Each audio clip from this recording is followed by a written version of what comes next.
Go. Good afternoon, it's Jim and Becky behind the camera, and we are With It Retirees in beautiful Beaverton, Oregon. This is a wonderful fall day. It's 83 degrees out there. It's even warmer than that in here.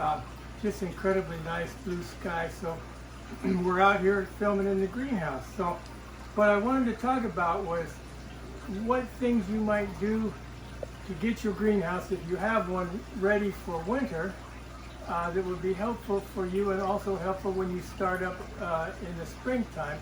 And if you don't have a greenhouse yet, then give these some thought in the process of designing your greenhouse. So anyhow, let's start with, if you look here, if you were to go back a couple of videos back where I have pictures of this, at the end of the year, a week and a half ago, there was nothing but one huge green mass all the way to the ceiling and out into the pileway of overgrown vegetables, tomatoes and cucumbers, things like that. So at a certain point, it gets away from you, and then it's time to get rid of it. The one thing I will say that is very, very nice, this is, of course, you may know, an aquaponics greenhouse, meaning I got fish over here and I got plants over here. But one really nice thing about this is everything is grown in a pot. So if you want to get rid of a plant, you just cut it off and drag it out, and you can clean a real huge mess up in very short order, and then get ready to go and repot for fall and winter, which we're in the process of doing right now. So we're not trying to grow anything really monumental here. We're just keeping everything going over the year. This is an organic system. It's alive. There's little biology going on everywhere. We're going to win over a dozen fish. So one thing you need to keep in mind when you get fish is get fish that can take whatever temperature you're going to lower your greenhouse to. We will keep some plants going, but not too much. We're going to keep the temperature above 40 degrees. Now, in Oregon, where we are in the Willamette Valley, most of the time it is above 40 degrees.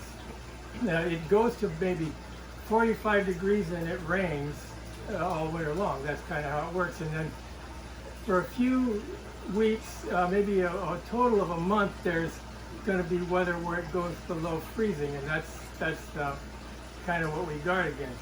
But anyhow, there's three reasons why you want to clean up the mess you've got in your greenhouse. One is it looks terrible. Two is it allows you to plant new stuff. And three is, if you think about it, you're going to keep your greenhouse above freezing, and it's cold out there, and every nasty critter and bug is going to want to come in here and winter over. If you've got a big mess here, you won't even be able to get to them to spray them. So something you need to be aware of is that there's a thing called integrated pest control, meaning that you basically, if you spray for bugs when you don't have bugs, then you don't have bugs. That makes sense. So there's not much visible here. I've sprayed once when I knocked it all down, but we'll continue to use organic pesticides all winter long. Once a week we'll spray. It might not be heavy, but and something I should say, and this is purely from my experience, nothing I'm an expert on at all, I couldn't really get any information on it, is how fish react to organic pesticides. Now, I've been spraying several different organic pesticides over on this side for several years now, and I've had no effect whatsoever on my fish that I could determine. So that's just personal experience. So you have to figure that all out on your own. So just something I should tell you. So anyhow, I wanted to show you at least one go-to. I use 3 different pesticides right now. I try to keep at least 3, and I do it in rotation. But the go-to one that I use, and a whole lot of people will use, and if you go on YouTube, you'll hear about it a lot, is neem oil and Castile soap. And so what this is, and water, of course. This is a pint bottle. We start with pure neem oil. You can buy this on Amazon. The things to look at: first of all, it's OMRI listed, which means that this organization, which is very famous for this, says that it's okay to use this stuff on your organic garden. You see, it's pure neem oil. It's not neem oil in water, neem oil in anything. 100% cold pressed, OMRI listed neem oil. That's what you want, nothing less. So buy that. You can get that, so just get that. 1 teaspoon of this in a pint of water. And if you just put this in there, it won't mix with the water. You'll just have globs and it doesn't work at all. So what they do is they use a Castile soap. This is Dr. Bronner's. This soap, what it means is it's organic. There is no synthetic detergents. It's all the organic products.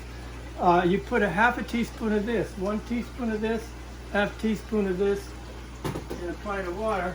Mix it up, and this is a really good all-purpose organic pesticide. You can spray it on pretty heavy as you need. And so anyhow, I just thought I'd show you how to do at least one. So next on the list, as you're getting ready, is to close up all the gaps and things that you possibly can. This being an aquaponics system, we have 600 gallons of water in here. If you don't have that in your system, you might consider bringing in some barrels of water. This does a really good job of giving off heat and absorbing heat when it needs to. So it evens out the temperature quite a bit. At night, when your water is warmer than the air, then it will give off a little bit of heat, and vice versa. These windows, we're just in the process here of putting in this. This is polycarbonate, by the way. If you have to buy plastic and you want tough plastic, polycarbonate is what to go with. You can have these cut. It wasn't super spendy, and if you have a greenhouse with stud walls and windows like I do, you just put these in here, and they go behind there and so, and then we line them up all the way, and we've got storm windows, which helps a great deal. Anything like that that you can do, let's see, yeah, that's about it. Now, let's go on just very briefly on how we heat. On those nights when we feel it may go below freezing, or we're trying to stay, let's say, below 40 degrees in that territory. At night, what I will do is I will take 2 of these lamps, such as we have here. This is a Furheim oil lantern. This is the very height of oil lantern technology from 18 something. Fire those up and leave them. They'll burn 22 hours, a little longer if you don't have them high. So all night basically, and then the next morning you deal with it. So I use oil in the oil lamps. If you are hard up for cash, you can use kerosene in them, but I prefer the lamp oil. Anyhow, we have several others here, so you could, if it was really crazy cold, you could deploy several of them. They give off a surprising amount of heat. And again, let's think about looking at this from a safety standpoint. We're in sand in a saucer. There's nothing around us. There's nothing over us. It really is a bad deal to burn your greenhouse down, so you have to be very, very careful. A lantern, by the way, is much more careful than a lamp. If you knock over a lamp, you're asking for trouble. If you knock over a lantern, it may just sit there and do its thing. So one reason they went to lanterns. So in the morning, on those cold days, I would turn these off, and I would come over here, and this is my candle stove. And what I'm burning in this is tea candles from IKEA. They've raised their prices, but they're still the cheapest game in town, and it's a very cheap way to heat. By the way, I don't have any inclination to think that you can increase the BTUs in the candle by putting it in here, but it does keep it down tight and warm right here where I want it, and it keeps it out of the wind.